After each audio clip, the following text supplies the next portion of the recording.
بسم اللہ الرحمن الرحیم السلام علیکم۔ اس نے پھولی سانسوں کے ساتھ بمشکل اپنے وجود کو گھسیٹتے ہوئے برآمدے میں رکھی کرسی پر گرایا۔ واش بیسن سے اپنے کمرے تک کا فاصلہ اسے گراں لگنے لگا تھا۔ چلتی سانسوں کا شور کچھ کم ہوا تو ادھر ادھر کھیلتے کودتے پوتا پوتی کی آوازیں کان سے ٹکرائیں۔ اس عمر میں یہ آوازیں اس کے لیے کسی موسیقی سے کم نہ تھیں۔ ان آوازوں کو سننے کے لیے اس نے کتنا طویل سفر کیا تھا۔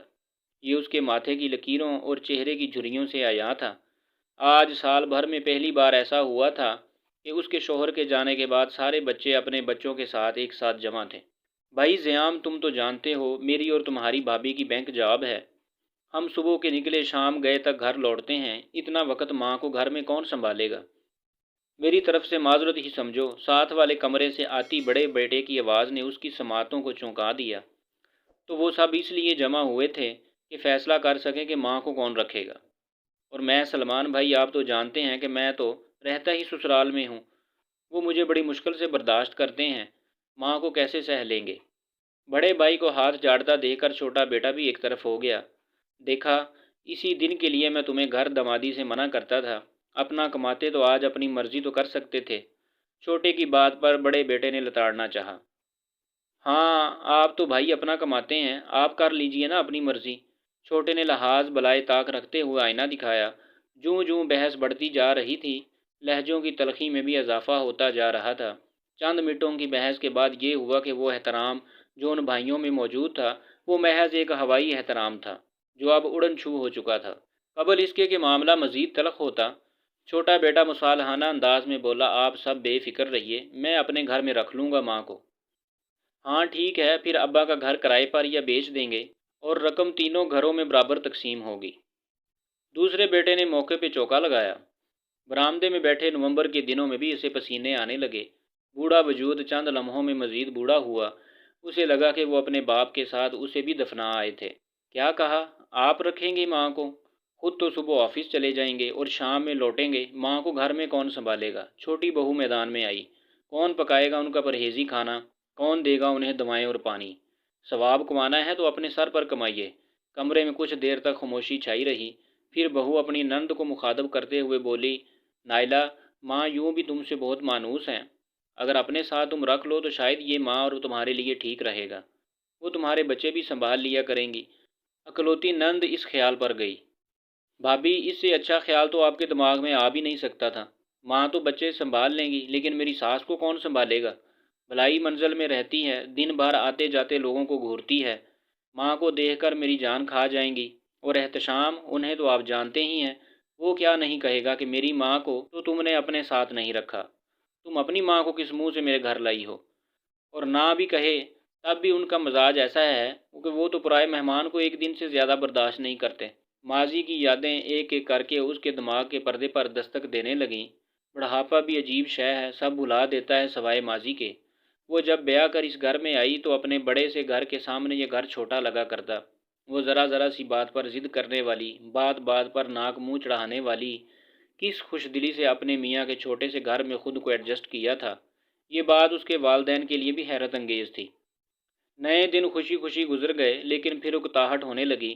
وہ آسائشوں کی عادی تھی، اس چھوٹے سے گھر میں کیسے رہ سکتی تھی؟ وہ سوچتی کہ اپنے باپ سے کہے کہ اسے اچھا گھر لے دے، لیکن یہ سوچ کر چپ رہتی کہ اس کے شوہر کی خودداری پر سوال اٹھے گا۔ جب پہلی اولاد گھر میں آئی تو خود کو تو جیسے بھول بھال گئی۔ اس کے لیے سب کچھ وہی تھا۔ شوہر خوددار تھا، لیکن احساس چھو کر نہ گزرا تھا۔ اولاد کی خوشی میں وہ اس عیب پر بھی آنکھیں موند گئیں۔ 3 بیٹے اور 1 بیٹی، اس کی یہی کل کائنات تھے۔ وہ انہی تینوں میں گم تھی کہ ایک یتیم رشتہ دار بچی نے اس کی مامتا کو جگایا۔ وہ 1.5 ماہ کی بچی اس کی واحد اچھائی تھی، جس کو اس نے بھرپور محنت اور محبت سے پالا تو تھا، لیکن کوئی امید نہ رکھی تھی۔ کوئی ایسی امید جو والدین کو اولاد سے ہوتی ہے۔ وہ چوزے کی جان جیسی لڑکی اس کے بچوں میں کھیل کود کر کب بڑی ہو گئی، اسے اندازہ ہی نہ ہوا۔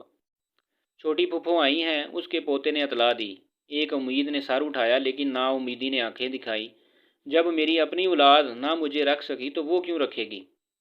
سارا ہے، سبحان کے ساتھ آئی ہوگی۔ ابا چلے گئے تو سوچ رہی ہوگی شاید اسے بھی وراثت سے کچھ مل جائے۔ یہ خود تو ایسی چلاک نہیں، ضرور میاں نے پٹی پڑھائی ہوگی۔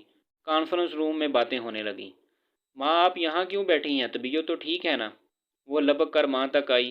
پورے 1 گھنٹے میں پہلی بار کسی نے اس کو محسوس کیا تھا۔ میں اور سبحان آئے ہیں آپ کو لینے، آپ یہاں کیسے رہیں گی اکیلی؟ میرے ساتھ چلیے نا، مجھے آپ بہت یاد آتی ہیں۔ یہاں بھی تو آپ اکیلی ہیں، وہاں میرے ساتھ رہیے گا، وہ والہانہ انداز میں لپٹ کر بولی۔ وہ جب اپنے گھر کو الوداع کہہ رہی تھی تب اس نے دیکھا وہ جو اس کے بڑھاپے کی راحت تھی وہ اس کی اپنی نہیں پرائی اولاد تھی۔ اسے لگا تھا اس کے بچے لپک کر کہیں گے کہ نہیں، یہ ہماری ماں ہے، یہ ہمارے ساتھ رہیں گی، لیکن ان کے لبوں پر تو جیسے تالے پڑے تھے۔ آج وہ چیخ چیخ کر سب کو بتانا چاہتی تھی کہ بڑھاپے کے سکون کا سوچ کر اولاد کو پالنے والے کس قدر بے وقوف لوگ ہوتے ہیں، بے اولادوں پر یہ سوچ کر رحم کھانے والے کہ انہیں کوئی کفن دفن دینے والا نہ ہوگا، کوئی سنبھالنے والا نہ ہوگا، کس قدر خام خیالی میں جیتے ہیں۔ بے اولادوں کو لاوارث سمجھنے والوں پر زندگی کیسے ہنستی ہے، انہیں ادراک تک نہیں ہوتا۔ خون کے رشتے انسانیت کے رشتوں سے بڑے نہیں ہوتے۔ میری ماں نہیں رہیں، لیکن وہ جب تک تھی سارا اور میں نے ان کی بہت خدمت کی۔ مجھے لگتا ہے خدمت اور لحاظ ظرف والا ہی کر سکتا ہے، جس میں احساس زندہ ہے، انسانیت باقی ہے، وہ کسی کو بھی اپنا بنا سکتا ہے۔ اور یہ سب سارا نے مجھے سکھایا۔ یہ لے پالک بیٹی کا داماد تھا، اسے لگا اس نے اولاد جو جوانی میں پالی تھی اس کے بڑھاپے نے آ کر سکھایا تھا کہ اولاد کیسے پالی جاتی ہے۔ گاڑی میں سوار ہوتے ہوئے سارا اپنی منہ بولی بہن کے کسی سوال کے جواب میں کہا، کوئی پوچھے تو کہہ دینا ماں کو اس بیٹی نے اپنے ساتھ رکھ لیا ہے جسے ماں نے اس وقت ساتھ رکھا تھا جب اسے کسی نے گھر میں نہ رکھا تھا۔ آپ کو ہماری یہ ویڈیو اچھی لگے تو پلیز چینل کو سبسکرائب کیجیے اور اس ویڈیو کو لائک اور شیئر کیجیے۔ شکریہ۔